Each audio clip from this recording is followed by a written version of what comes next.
Nos metemos ahora con lo que dejó el balotaje de ayer en Bolivia. Rodrigo Paz Pereira se convirtió en el presidente electo de ese país frente a Jorge Quiroga, Tuto Quiroga. 55-45 más o menos fue el resultado. Hay que ver después el escrutinio definitivo. Pero lo cierto es que este candidato del Partido Demócrata Cristiano, un candidato que nació en el exilio en España, que es hijo de un expresidente boliviano, el fundador del movimiento de izquierda revolucionaria. No es ni de izquierda ni revolucionario, no. Rodrigo Paz es un candidato de centro derecha, que había sido alcalde de Tarija, venía siendo senador, se ha dedicado toda su vida también. Nació en una casa muy política, en el exilio, ha visto a sus padres entrar y salir de la cárcel, haber sido torturados, haber sido perseguidos.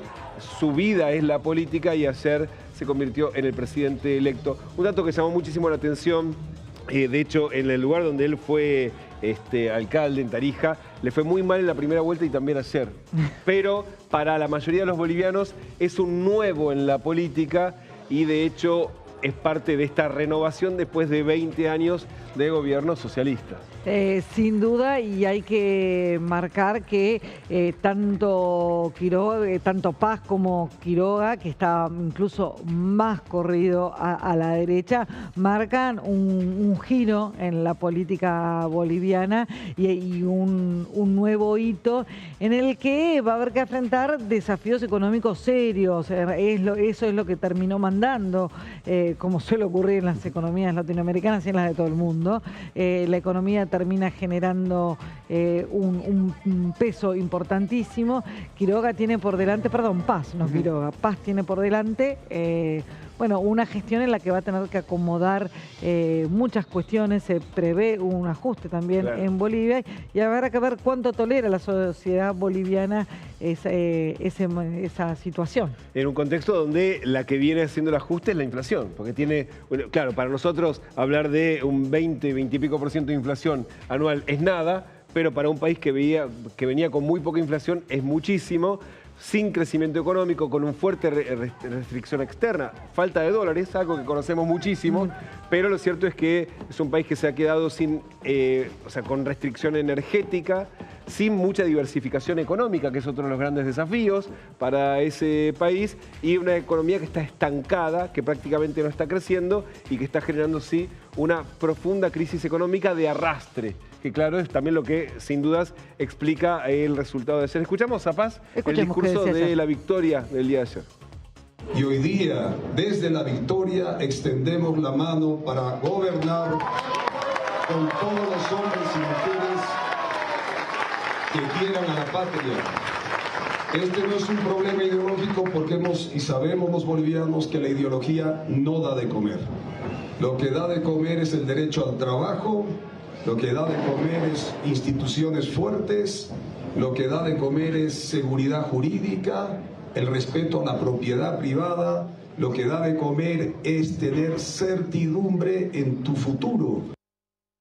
Ahí estaba el discurso, cuando comienza diciendo: la patria, Dios y la familia son la base de nuestro compromiso, para que se entienda que claramente... ¿De dónde viene? Claro, o por lo menos hacia dónde va también. Eso se va a ir viendo con el tiempo, ¿no? Son desafíos para nada menores los que tiene Rodrigo Paz, que conoce bastante la Argentina, conoce toda la región, ha vivido en muchos países de América Latina. Absolutamente. El presidente Javier Milei lo felicitó anoche a través de un mensaje en sus redes sociales. Felicitaciones al presidente electo de Bolivia, Rodrigo Paz Pereira, por su victoria en las elecciones de este domingo, y a todo el pueblo boliviano por su compromiso con la democracia y el deseo de renovación. Es un día histórico para Bolivia, dejando atrás 20 años del fracasado modelo de socialismo del siglo XXI, que tanto daño le ha hecho a nuestra región. Bolivia va a ingresar nuevamente al mundo libre, con un rumbo orientado a la apertura económica, al combate de la corrupción y a la inseguridad, y al fin de la era del despilfarro del Estado. Bueno, parte del mensaje de Milei, que lo cierra con el viva la libertad carajo, como si además fuese parte de su entramado político, ¿no? Sí, algo que, bueno, también va a ser interesante de ver cómo se desarrollan esas relaciones bilaterales, que sin duda van a ser mejores que las actuales, pero habrá que ver en cuanto se produzca el primer incidente fronterizo, que es lo que suele ocurrir. En cualquier caso, es un cambio en la región que vira o se aleja un poco del socialismo, eso es una realidad. Ya Paraguay, ya Bolivia, mucha expectativa por lo que termine de ocurrir en Chile cuando sean las elecciones en noviembre. Exactamente. Vamos a dialogar con Marcelo Arequipa Zurduy, que es politólogo, profesor universitario en Bolivia, para analizar lo que dejaron las elecciones de ayer y sobre todo los desafíos que tiene por delante el presidente electo de Bolivia. Buen día, Marcelo, gracias por estar con nosotros. Hola, buenos días, gracias por la invitación.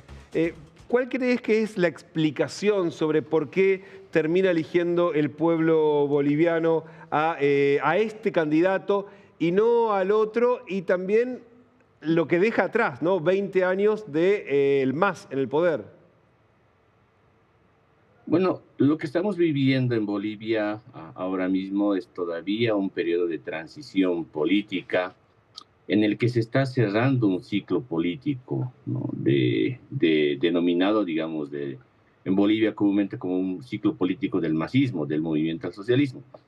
Ese ciclo político se está empezando a terminar y los bolivianos teníamos que decidir si ese ciclo político lo cerrábamos de manera rápida, con ajustes, digamos, de shock, o lo cerramos con un poco más lentos y con ajustes, digamos, progresivos. Ayer la gente mayoritariamente decidió eso, decidió cerrarlo lentamente y con ajustes progresivos, no ajustes de shock, que son las ideas que Rodrigo ha propuesto y la propuesta al país. Así que veremos, sin embargo, si de aquí en adelante los problemas económicos especialmente se van resolviendo. Esta dicotomía entre shock y gradualismo es algo que a los argentinos nos resulta tremendamente familiar, porque bueno, se han intentado las dos políticas en Argentina. ¿Fue tan explícita la campaña de uno y otro en ese sentido?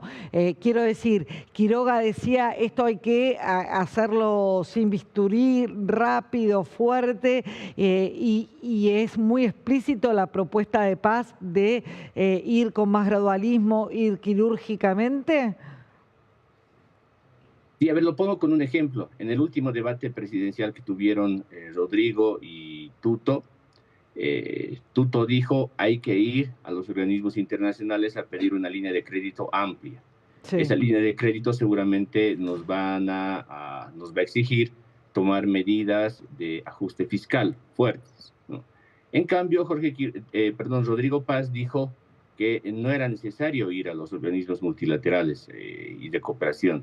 Lo que era importante y lo que se debía hacer era más bien ordenar la economía por dentro, ¿no? Reorganizarla.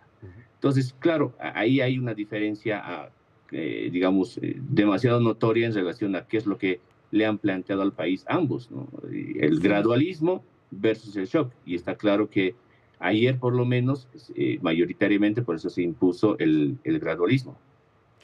Ahora, el MAS tenía, hasta hace no tanto tiempo, todavía contaba con el apoyo de sectores populares, representación de pueblos originarios, parte de las organizaciones de los trabajadores.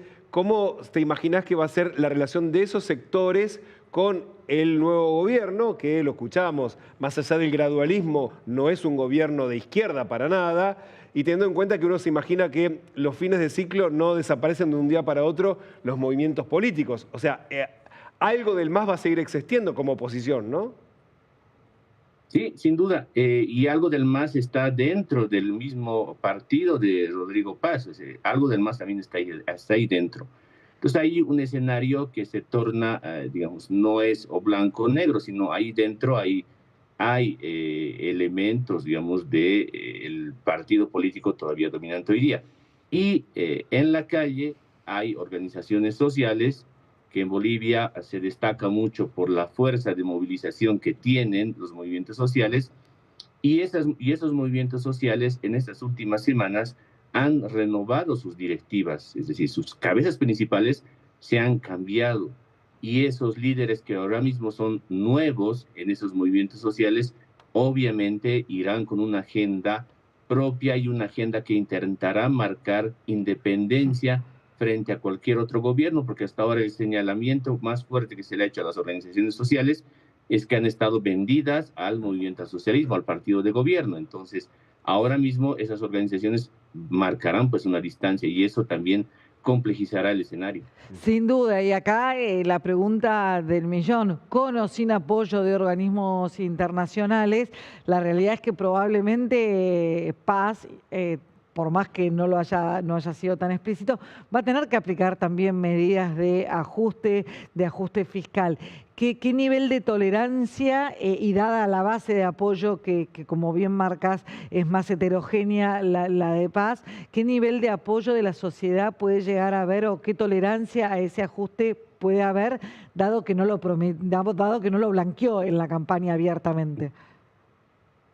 Mira, en las últimas mediciones de opinión pública, a la pregunta de ¿está de acuerdo con levantar la subvención de los combustibles, la gasolina y el diésel?